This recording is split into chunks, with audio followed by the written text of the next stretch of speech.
Hello BookTube, I'm Jonathan, and recently I've been on a bit of a cold streak. I've still been enjoying reading, but I feel like this year I've had a lot of 3 and 4-star reads, and I've been missing that 5-star book that becomes a new sci-fi favorite. However, if Rory McIlroy can finally win the Masters, then I'm sure I can find a 5-star book. So here are 5 sci-fi books that I read recently, and let's see if one of them can potentially become a new all-time favorite. Let's get into them, starting with Parable of the Sower by Octavia E. Butler. Lauren Olamina lives in one of the only safe neighborhoods remaining on the outskirts of Los Angeles. While Lauren's father tries to salvage what remains of a culture that has been destroyed by drugs, disease, war, and chronic water shortages, Lauren struggles with hyperempathy, a condition that makes her extraordinarily sensitive to the pain of others. Now this is the 3rd book that I've read from Butler. I've read Wild Seed, which I was mixed on, and Dawn, which I enjoyed quite a lot. Neither of these books were emotionally easy reads, and this book is no different. However, while Dawn had this kind of creepiness to it that got under your skin, this book is more direct and confrontational, and the pain that is depicted almost doubles in a way because of Lauren's hyperempathy. Butler has a rather matter-of-fact prose style, which means the book doesn't linger on graphic descriptions of this suffering. Rather, it just states them and leaves it up to your imagination to fill in those unpleasant blanks, as well as their implications. The book is written as a first-hand account of Lauren's experiences and is presented as a religious text for Lauren's religion, Earthseed. As a result, I think we get an excellent insight into Lauren as a character, but I never really connected with the supporting cast. Additionally, I think this framing device provides the opportunity to explore some interesting philosophical and spiritual ideas, but narratively, I don't think there was a huge payoff for me when it came to the development of the Earthseed religion. I suspect that this might be more of a focus in the sequel, but when it comes to just Parable of the Sower, it didn't quite click for me. Now, a strength of this book was the world building and the atmosphere. I think you could describe this book as post-apocalyptic, but in a way it places you in the middle of an apocalypse. Society is crumbling, and there's this great tension between trying to save what once was versus accepting and addressing the new reality. This is arguably a little more plot-driven than the other 2 Butler novels that I've read, but I wouldn't go into this expecting it to be a fast-paced, action-packed novel. The focus is definitely more on the social themes and the existential philosophy. I think most aspects of this book were well executed, but they never quite elicited the emotional impact that I was looking for, and I know that it had on some people. Overall, I enjoyed it and would put it just a notch below Dawn. I gave it a 7.5 out of 10. Up next, Hard to Be a God by Boris and Arkady Strugatsky. Don Ramata is sent from Earth to the medieval kingdom of Arkanar, with instructions to observe and to influence, but never to directly interfere. Masquerading as an arrogant nobleman, a jeweler, and a brawler, Ramata wants to save the kingdom from the machinations of Don Reba, the first minister to the king. But given his orders, what role can he play? This was our patron pick of the month for May, and it is the 2nd book that I have read from Boris and Arkady Strugatsky, the first being Roadside Picnic, which I enjoyed a lot, especially the parts that take place in the zone. I was really intrigued by the premise of this book, and enjoyed the setup with this character from a more advanced civilization than the planet that we find ourselves on. He had this kind of charisma and attitude that suited the situation, and I found to be rather entertaining. However, as the book progresses, I felt like it wasn't really delivering on this premise. Rather, the majority of the book is discussions on local planet politics, and I do think the Strugatsky brothers did a good job of weaving in their social criticisms in a way that was cleverly hidden in order to get past Soviet censorship.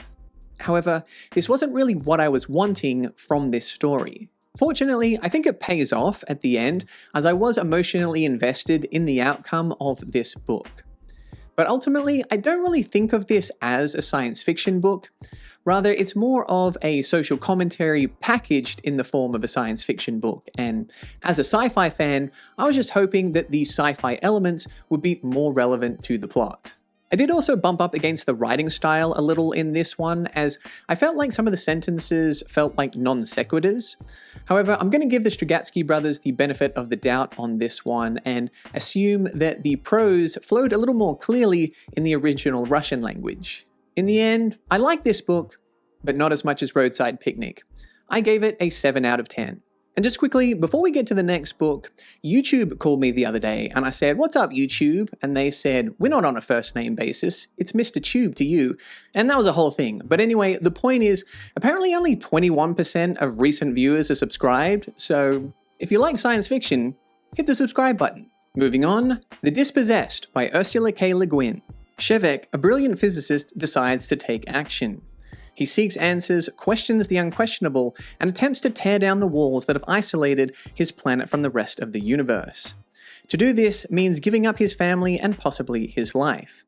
He must make the unprecedented journey to the mother planet Urus to challenge the complex structures of life and living and ignite the fires of change.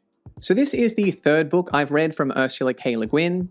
The Left Hand of Darkness didn't fully work for me, but I really liked The Lathe of Heaven. Now, The Dispossessed won the Hugo, Nebula, and Locus Awards, so my hopes were pretty high going into this one. The book features 2 timelines. The past timeline follows Shevek during his life on the anarchist planet of Anaris, and a present timeline which follows him as a fish out of water in the capitalist state of Allo on the planet of Urus. I somewhat enjoyed the chapters in the present timeline, as there's an interesting contrast between cultures. Shevek experiences a completely different way of life, from the food and clothes to the language and politics. However, I found the past timeline a real slog to get through. It was impressive world building, but at times it felt like I was reading an encyclopedia article, because I just didn't really care for what little plot or character development that was offered. The main character Shevek develops a general temporal theory, and the book keeps alluding to it rather than actually exploring it. And the brief time that the characters do spend discussing it, I found to be so much more interesting than the majority of the things they were arguing about. This is something that I actually wish was more of a focus in the book. The Dispossessed is subtitled An Ambiguous Utopia, and I think the book genuinely is ambiguous. I didn't find Anaris or Urus particularly appealing, but I wouldn't describe either as utopian or dystopian. Which I guess gives you something to think about, but I guess I just didn't find the thought experiment all that engaging. This was a bit of a disappointment for me, especially after how much I enjoyed The Lathe of Heaven. I gave The Dispossessed a 5 out of 10. And for our next book, Timelike Infinity by Stephen Baxter. 2,000 years in the future, the solar system has fallen under the domination of an alien species, the Cax. But into this world appears a spaceship, launched over 1,500 years ago, intended to establish a link through which time travel is possible. To the humans, this is a chance to reverse time. Timelike Infinity is the second book in the Zeely sequence. I've read one other book from Stephen Baxter, and that is Ring, the 4th book in the Zeely sequence, which I know doesn't make a lot of sense, but hear me out. These books are mostly standalone, and Baxter himself says you can read them in any order. Now, there is a bit of a connection between Timelike Infinity and Ring, but having read them both, I don't think it really matters the order in which you read them. If I had to pick, I probably would recommend Timelike Infinity, just because it comes first chronologically and it's a bit shorter, so that might be a good way to get a taste for Baxter's writing. But I read Ring first and loved it, so there you go. Anyway, Baxter puts the hard in hard sci-fi, and while he does rely on exposition at times, this never really bothered me because the ideas were just so mind-boggling and the story was just so creative. Info dumps or not, this book captured my imagination. And something I think Baxter balanced really well was the massive ideas with a tight cast of characters and a well-paced story. The dialogue was witty, the stakes were high, and there was a concept here that I think I will remember for the rest of my life. This is exactly the type of thing that I'm looking for when it comes to space opera. I enjoyed this book a very similar amount to Ring, which I put in my top 25 sci-fi books of all time. I think if I had to choose between them, I might lean towards Ring just for the higher high points, but I do think Timelike Infinity was more consistently well-paced. If I were to compare Baxter to another author, I think this would appeal to fans of Alistair Reynolds. He's the only other author that I can think of that writes with this level of scope and inventiveness. Overall, I loved this book, and I am officially declaring the cold streak to be broken. I ordered books 1 and 3 in the Zeely sequence, Raft and Flux, and hope to be able to get to them soon. I gave Timelike Infinity a 9 out of 10. And finally, 36 Streets by T.R. Napa. Lin Vu is a gangster living in the steaming, paranoid alleyways of the 36 Streets in Hanoi, and its people are succumbing to an addictive, immersive simulation of the US-Vietnam War. When one of the game's developers comes to Hanoi on the trail of his friend's murderer, Lin is drawn into the conspiracies of the corporations backed by powerful regimes that seek to control her city. 36 Streets hits all of your classic cyberpunk tropes. It's crime noir mixed with virtual reality, drug addiction, and cybernetic technology. But it also adds some new layers with its Vietnamese culture and martial arts-driven action. I think this book will appeal to fans of science fiction that is more plot and character forward. The main character Lin is flawed, but written with a layered complexity that generates an intrigue and empathy in the reader. I also enjoyed the supporting cast, as I feel like all of the characters were written with unique voices and mannerisms.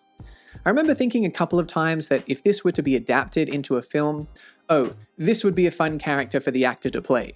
The book also does a great job of moving the plot forward, while splicing in some virtual reality scenes and flashbacks that enhance our understanding of the world and increase our connection to the characters.